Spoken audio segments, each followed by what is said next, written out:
Test 3. In the IELTS test, you hear some recordings and you have to answer questions on them. You have time to read the instructions and questions and check your work. All recordings are played only once. Now turn to Section 1. Section 1. You will hear a conversation between a man and a woman as the man joins a local library. First, you have some time to look at questions 1 to 5.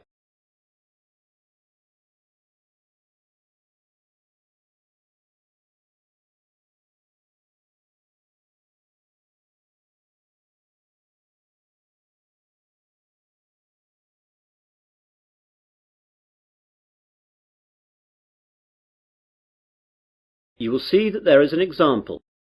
This time only, the conversation relating to this will be played first. Hello, I'm new in the area and I'd like to join the library, please. That's no problem. Let me get an application form. Here we are.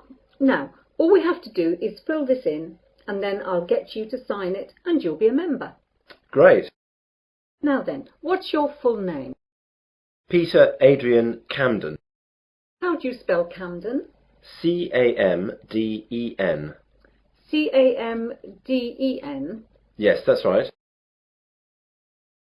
So, Camden is the correct answer. Now we begin. You should answer the questions as you listen, as the recording is not played twice. Listen carefully to the conversation and answer questions 1 to 5. Hello, I'm new in the area and I'd like to join the library, please. That's no problem. Let me get an application form. Here we are.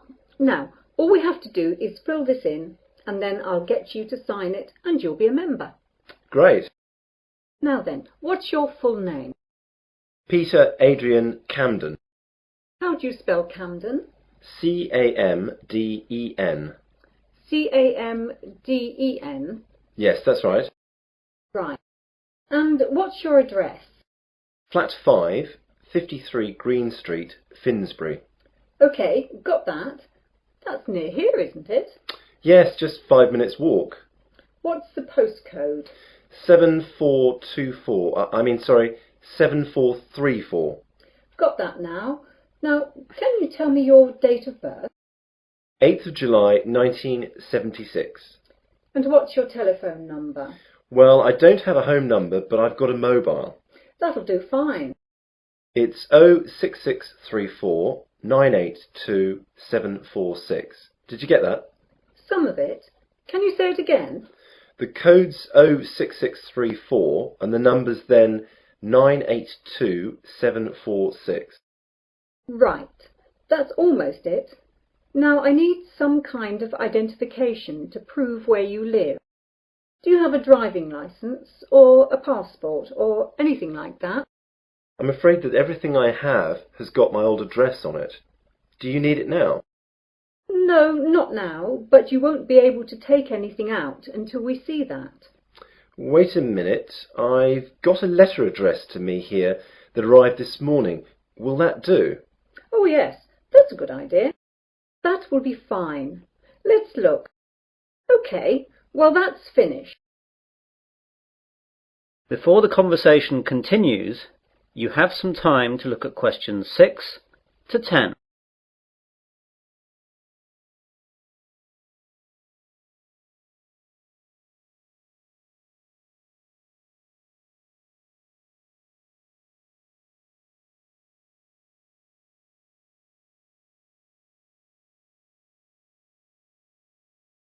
Now listen carefully and answer questions 6 to 10. Could I ask you a few questions? The council that runs the library is running a survey to find out what kind of books people prefer so that they can direct their buying. Yeah, no problem. OK, so what type of books do you like? Well, I'm very keen on mysteries. You know, when a detective is trying to find out who did the murder. Historical novels interest me too. Romance, never. My sister loves them, but they bore me to tears. I quite like books on animals too. I get them out sometimes. Not science fiction either. Too weird. Well, I think that's it then. Good. Oh, do you charge anything? The library is free unless you want to rent out some of our videos or DVDs. How much is that? Well, we rent videos out for $4 each and DVDs are $6. You must leave us a deposit of $60 as well. That's returnable, of course. I don't think I'll get any of those just yet. Can I pay later? Sure, just give the money in when you're ready to rent them out. Well, thanks very much. You've been very helpful. I might take a book out now for the weekend, if that's okay. Go ahead. Well, goodbye. That is the end of section 1. You will now have half a minute to check your answers.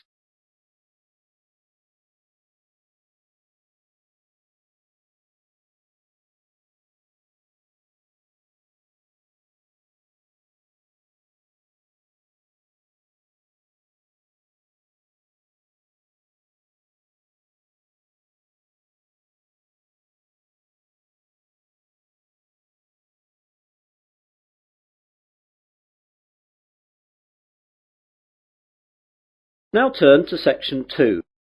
Section 2. You will hear a radio presenter interviewing a doctor. First you have some time to look at questions 11 to 14.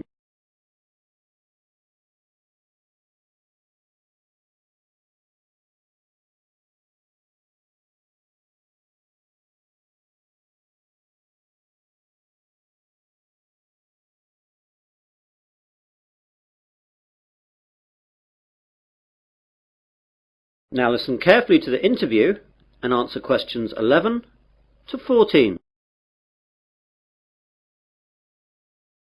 Hello everyone. I've just been joined in the studio by Dr. Matthew Johnson.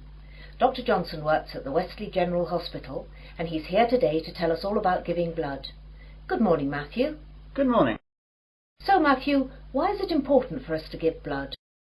Donating blood is not important. It's actually vital that people do this. Without donated blood, thousands of people would die every year, and it's something that could affect everyone. We all expect blood to be there for us, but barely a fraction of those who can give do. Yet, sooner or later, virtually all of us will face a time of great vulnerability in which we will need blood, and that time is all too often unexpected. The need for blood is great.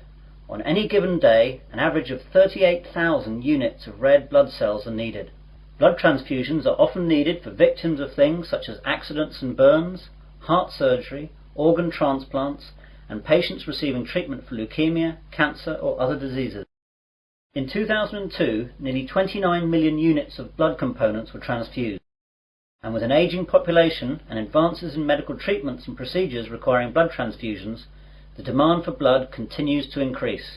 We really need that much? Yes, and we need it now. Blood supplies nationwide have reached critically low levels, with less than 1 day's supply of several blood types. Thousands of accident victims, cancer patients, premature babies, and countless others who need blood to stay alive are hoping you'll care enough to help them. All blood types are needed. You now have some time to look at questions 15 to 20.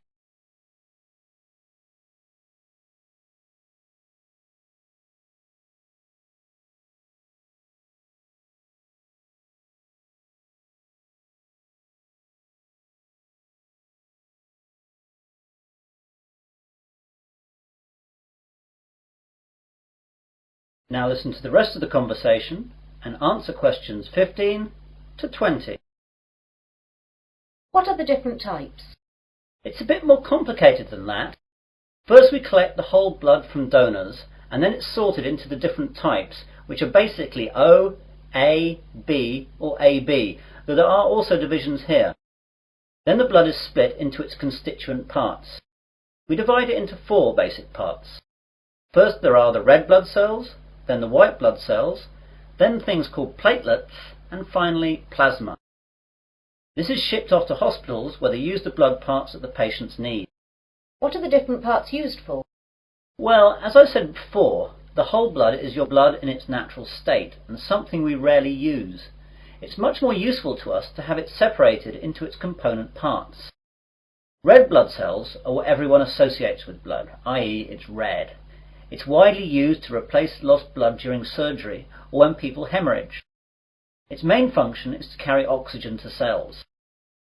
White blood cells are the most important part of the body's immune system, and they're used for patients whose normal defense systems aren't working properly.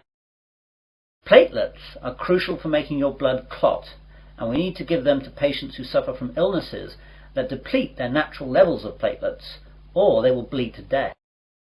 Finally, plasma is what carries the other parts of blood around, and needs to be administered with any of the other components.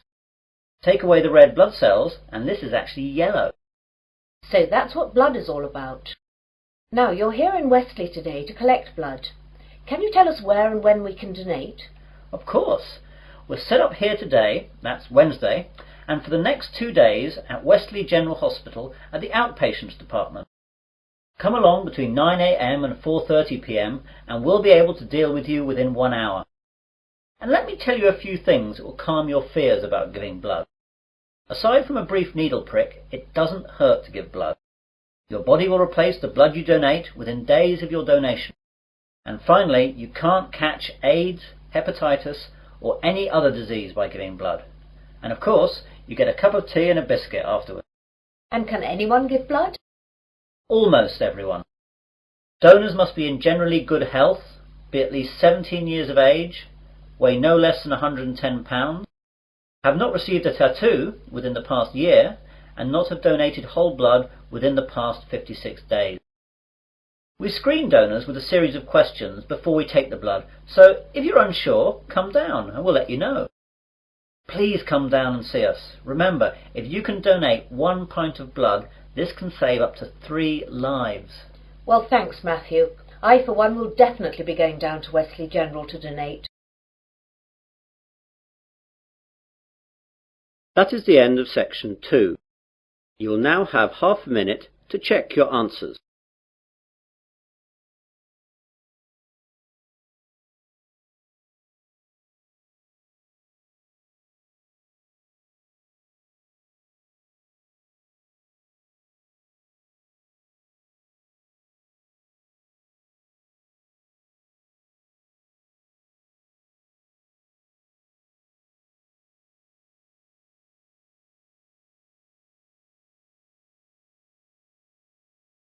Now turn to section 3. Section 3. You will hear a conversation between 3 people about use of university computers. First, you have some time to look at questions 21 to 27.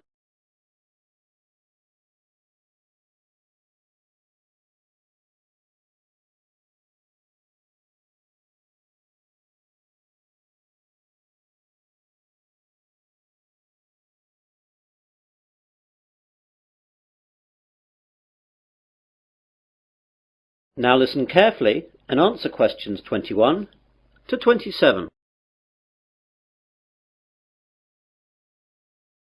Hello there, do you work in the computer room? Yes, I do. Can I help you?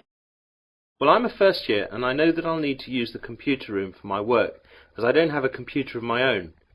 So I thought I'd get down here and see what I have to do in order to get time on one of the university's computers. Okay, there are 4 computer labs open to undergraduates. The others can only be used by the staff and postgraduates. The names of the 4 labs you can use are Wimborne, Franklin, Salisbury and Court. Wimborne and Court are in this building, the Johnson building. Franklin is in the Computer Sciences building and Salisbury is in the library. So I can use them whenever I like? Well, you can use them, but not whenever you like. As you can imagine, they're in quite a lot of demand, so you have to reserve your time on a computer. In each of the labs there is a reservation book, and you can reserve your time on a computer in that for 2 hours daily. If a computer is free, though, you can go on it straight away. It's quite straightforward, but be sure to always write your name in the reservation book in pen, or someone can rub it out and put their name in instead. Oh my God, does that really happen? I'm afraid so, and far more often than you would think. When people are stressed about their assignments, they'll do anything to get some time on the computers. Better not try it yourself, though, or you'll be banned from the computers for the rest of the academic year, and your password and username will be taken away. That reminds me, I've got to get a username and password. How do I go about that then? Well, what I'll do is to pass you over to my colleague Jane, as she's in charge of all that. Jane? Yes, Dave? I've got a new student here wanting to find out about usernames and passwords. Can you help him out with that? Yeah, sure. Hi there. Hi. Well, it's a straightforward process. First of all, tell me your name and I'll type it into the system. James Smith. Right, let me do that. You see, all students are automatically given a username and then they just choose a password themselves. OK, so your username is JamesSmith2. That's all small case.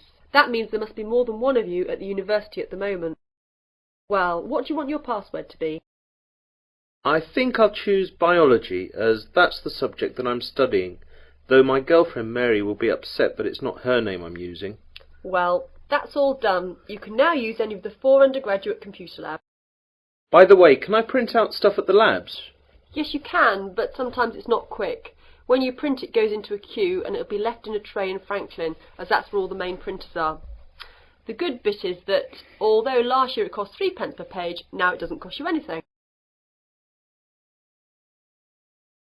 You now have some time to look at questions 28 to 30.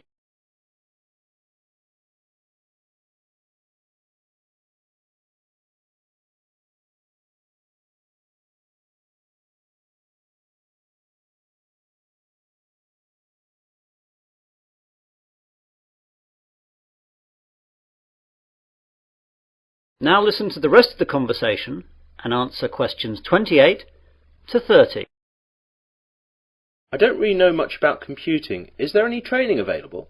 Yes, we have introductory courses for all new students. There is beginner, intermediate and advanced. Which would you like to go for? Well, I have done some, but I don't know if I'm up to anything more than beginner.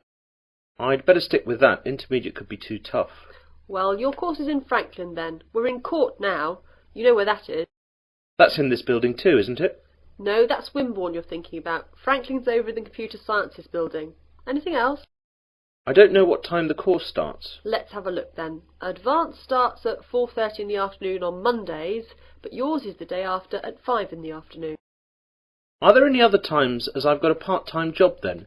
Yes, you could try Thursday at 2 p.m. How's that? Even worse, as I've a tutorial then. Anything else? No, that's it. I'll have to rearrange work then. I can't miss the tutorial. That is the end of section 3. You will now have half a minute to check your answers.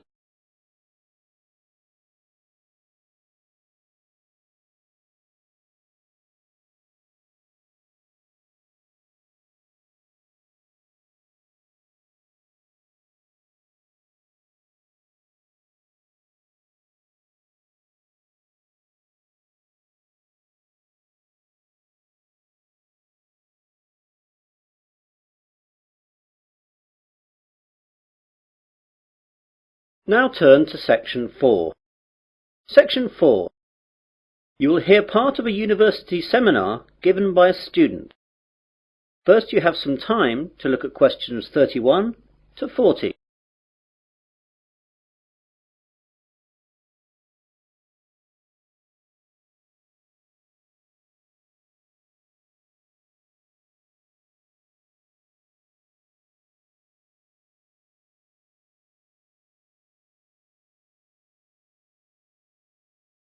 Now listen carefully and answer questions 31 to 40. Good afternoon, everyone. In today's seminar, we're going to continue listening to different students giving us a presentation on the subject of their term paper. Now, today is Hillary's turn. So, what are you going to talk about today, Hillary? Well, some of you will know that I was brought up when I was young in Japan, and I'm going to do my term paper on Japan's bullet trains, which have revolutionized their rail industry. Japan's main island, Honshu, is covered by a network of high-speed train lines that connect Tokyo with most of the island's major cities, and Fukuoka on the island of Kyushu. Japan's high-speed trains are called Shinkansen, but are known to us as bullet trains. The Japanese bullet train system is credited with being the world's first purpose-built high-speed railway, and the model and inspiration for all other similar type systems running today, such as the French TGV. The reputation it has earned for safety, speed and punctuality is unsurpassed. I'd like to give you some figures about that. As regards safety, there has never been a death on the bullet train system since its inception in 1964, other than that caused by deliberate passenger misadventure. As far as speed is concerned, the bullet train holds the current world record for the fastest average speed between two station stops, which was 261.8 kph between Hiroshima and Kokura. The train travelled 192 kilometres in 44 minutes. This record is from the 500 series Nozomi trains, running at a maximum speed of 300 kilometres an hour between Shin Osaka and Hakata. I'll talk more about them later. The punctuality puts European train services to shame. Most trains arrive at their destination after several hours to within the second. In 1 year, the total time that all bullet trains were late by was 12 seconds. This statistic is hard to believe, but it would be difficult to prove otherwise, and that's what the rail authorities in Japan have told us. Now I'd like to tell you a bit about their history. The first bullet train was introduced in 1964 by Central and West Japan Railways for the Tokyo to Osaka route. Most of these old trains have now been discontinued. There have been several bullet train models since then. The most recent ones have been the 300, 500 and 700 series, and it's the 500 series one that can travel at 300 kph. The bullet trains operating in Japan today are of the three following categories: Nozomi, Hikari and Kodama. The Nozomi trains stop only at the most important stations and reach Osaka from Tokyo in only about 2.5 hours, and it's the most modern of bullet trains that serve as Nozomi. Hikari trains stop a little bit more frequently than Nozomi trains and need roughly 3 hours to reach Osaka from Tokyo. Kodama trains stop at all stations, and they are the local trains among bullet trains. Older models of bullet trains serve as Kodama. I'd like now to talk a little bit about the technology involved in bullet trains. The Shinkansen bullet trains consist of electrically powered cars. That means basically all individual cars are equipped with electric motor driving systems. This is in contrast to locomotive trains, in which the locomotive pulls the passenger coaches. The realization of the high-speed Shinkansen with the electric train system had a great significance. The French train à grande vitesse, or TGV, runs on a centralized power system, in which the heavyweight, high-output locomotives at both ends pull the passenger coaches. It's a system suitable to European railways, which run basically on straight tracks in wide plains with solid foundations. However, it is unsuitable in Japan, where the ground is flimsy and the tracks full of curves and undulations, and intercity distances are short, making it necessary for the trains to accelerate and decelerate frequently. One of the advantages of the electric car system is that the motor functions as a brake to reduce the speed of the train. When the power feed to the electric car motors is stopped, the wheels continue revolving, keeping the motors rotating, resulting in electricity generation by magnetic induction. As the force acts in the direction opposite to the axle's motion, it functions as a brake to the train. All the motors equipped on each coach can be utilized effectively to reduce the speed, making the electric train system advantageous on Japanese railways, which involve frequent deceleration and acceleration. In addition, by virtue of the remarkable progress achieved recently in semiconductor technologies, the electric train system has undergone tremendous improvements in power, operability and safety administration, so the system is becoming increasingly advantageous. That is the end of section 4. You'll now have half a minute to check your answers.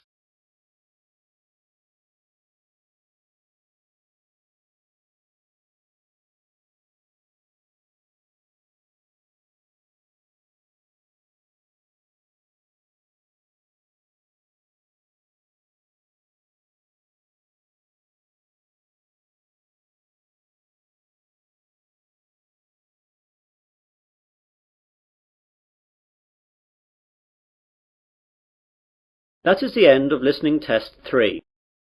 In the IELTS test, you would now have 10 minutes to transfer your answers to the listening answer sheet.